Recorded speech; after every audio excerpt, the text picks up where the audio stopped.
lot of work that's already being done by researchers. They're often in a marketing department in a business school, but they can be in other departments as well. They can be in psychology departments.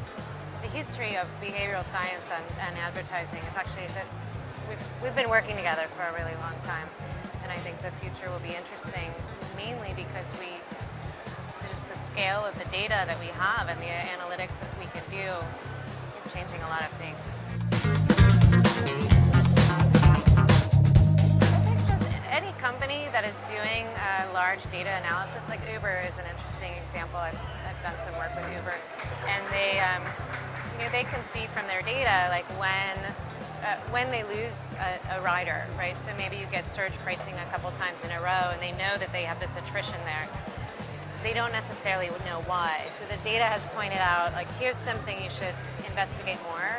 And then behavioral science can help us figure out why is that happening and what would be the best way to either, through promotions or through some other kind of solution to, change how it is that consumers react to that or behave.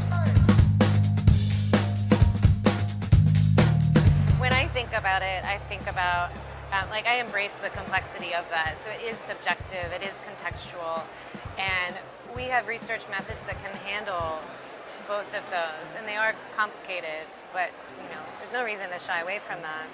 And I look at both, so that's part of the research, and then I look at the multisensory experience. So if you think of a coffee, you have like the coffee itself, the liquid, you have the aroma, you have the vessel and the feel of that, the temperature of that.